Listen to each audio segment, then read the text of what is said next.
कि इस फैसले को सुप्रीम कोर्ट में ज़रूर चैलेंज किया जाना चाहिए।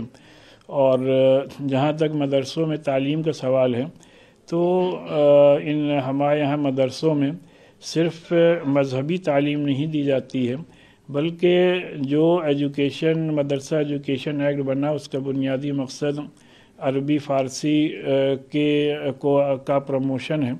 और ज़ाहिर बात है कुरान अरबी में है या हदीस अरबी में है तो उसकी तालीम दी जाती है, लेकिन इन अरबी फ़ारसी की तालीम के साथ साथ मॉडर्न एजुकेशन से रिलेटेड भी सब्जेक्ट्स पढ़ाए जाते हैं।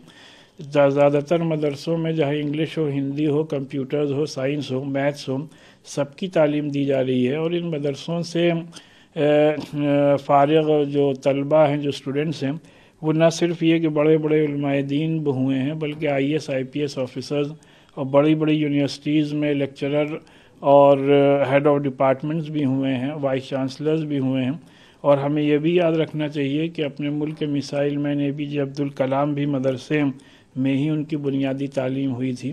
तो इस वजह से हम ये समझ रहे हैं कि इसमें ये जो मसला है बहुत ही अहम मसला है और इसको निहायत ही संजीदगी से लिए जाने की ज़रूरत है। अब अगर संस्कृत बोर्ड बनता है या संस्कृत के उन्नयन के लिए, संस्कृत की तरक्की के लिए काम होता है, तो स्वाभाविक रूप से संस्कृत में क्या पढ़ाया जाएगा?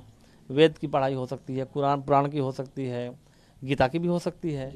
अगर अरबी और फारसी की प्रोन्नति की बात की जा रही है, उनकी तरक्की की भी बात की जा रही है, तो स्वाभाविक रूप से कहीं ना कहीं दिनियात की बातें, हदीस की बातें, कुरान की बातें ही पढ़ाई जाएंगी। तो उन चीज़ों को शायद हम या हमारे साथी वकीलगण समझा ना सके या अपनी बातें ठीक से नहीं रख सके।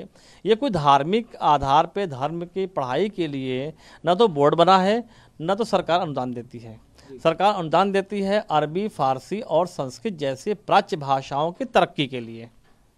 तो ये भी एक विषय है कि इसको ठीक से एनालिसिस नहीं हो सकी या समीक्षा नहीं हुई। और माननीय हाई कोर्ट ने फैसला दिया। हम सब देश के नागरिक हैं, कोर्ट का सम्मान करते हैं, कोर्ट के फैसले का सम्मान करते हैं, लेकिन इस फैसले पर पुनर्विचार याचिका या आगे आने दिनों में इस पर सरकार किस तरह से निर्णय लेती है। सरकार एक बड़ा काम है, बड़ा कदम है, तो सरकार इस पर फैसला लेके, हम सब सरकार के छोटे पार्ट हैं।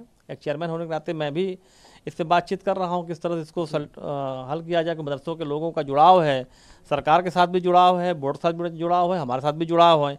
तो लगातार लोगों के संपर्क कर रहे हैं कि क्या हो रहा है, किस तरह से।